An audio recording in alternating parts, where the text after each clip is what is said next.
이번 시간에는 논리전개 방식 중에서 예시를 사용한 지문을 다뤄보겠습니다. 예시는 예를 들어 보인다라는 뜻이죠. 단순히 설명하는 것만으로 상대를 이해시키기 부족할 때나 일반적 사실이 실제로 어떻게 적용되는지 보여주고 싶을 때 예시를 사용합니다. 네이버 카페 마이너에 독해 중급 4 예제 파일을 올려놓았습니다. 모니터에서 그냥 봐도 되지만 프린터가 있다면 인쇄해서 볼 것을 추천합니다. 여러분은 이 예제를 미리 풀어보고 난 뒤에 강의를 들어야 합니다. 그래야 공부 효과가 올라가기 때문입니다. 첫 문장을 봅시다. 옛 유대인은 죽은 사람의 신체를 간주했다. 깨끗하지 않아서 손대면 안 되는 어떤 것으로. 핵심어는 that person. 죽은 사람이란 뜻이죠. 주제는 고대 유대인은 죽은 사람의 신체를 혐오했다 정도 될 것 같습니다. 죽은 사람의 신체는 시체 혹은 시신이라고 해석하면 되죠. 뒤에 나올 내용은 그래서 시신을 어떻게 처리했을까 하는 내용이 나오지 않을까요? 문제를 봅시다. 윗글의 제목으로 가장 적절한 것은 1번 죽음의 공포, 2번 묘비의 전통, 3번 악령, 4번 죽은 자들을 위한 의식. 우리가 파악한 주제와 일치하는 보기가 없군요. 두괄식이 아니라는 말이죠. 그러나 보기 1, 2, 3번에는 핵심어가 들어있지 않습니다. 일단 4번이 정답으로 유력해 보입니다.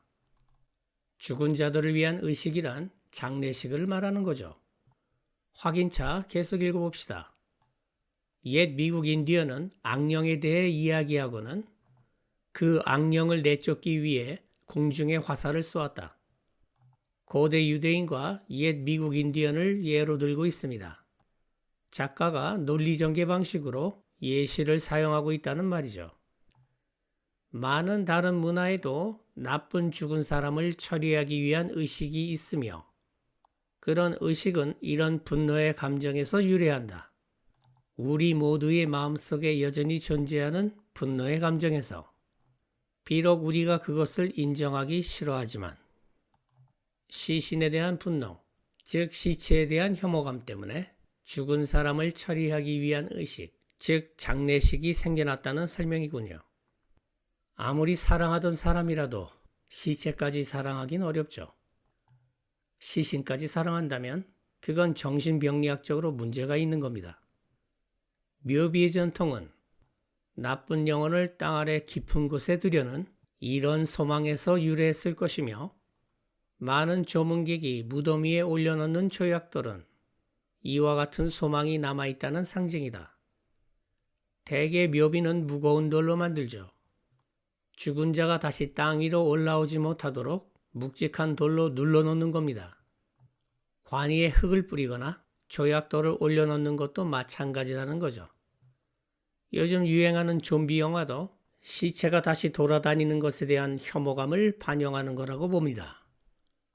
비록 군대 장례식에서 총을 쏘는 걸 마지막 경례라고 부르지만 그것은 똑같은 상징적 의식이다. 인디언이 사용했던 것과 똑같은, 인디언이 하늘로 창과 화살을 쏘아 올렸을 때 사용했던 것과 군대 장례식에서 공포탄을 쏘는 걸 예포라고 하죠.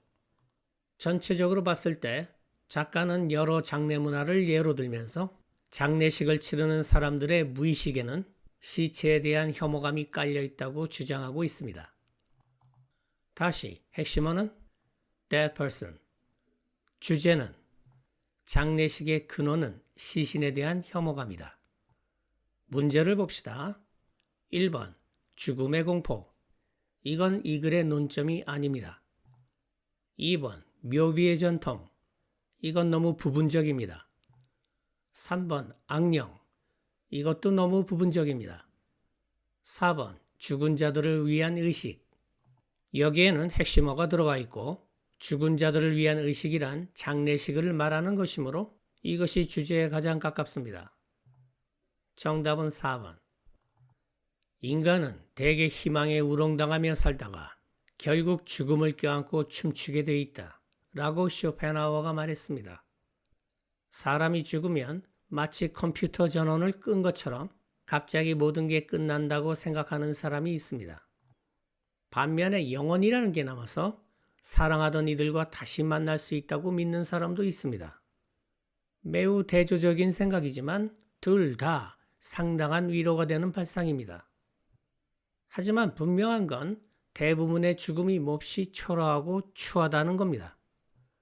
공동체와 대의를 위해 목숨을 던진 영웅적인 죽음을 제외하고 멋진 죽음이란 대단히 드문 일이죠. 그러나 불평해서는 안 됩니다. 어떤 철학자가 말했듯이 아무리 애를 써봐도 인간이 받는 보상과 인간의 죽음이 보잘것없는 이유는 인간이란 존재 자체가 보잘것없기 때문입니다.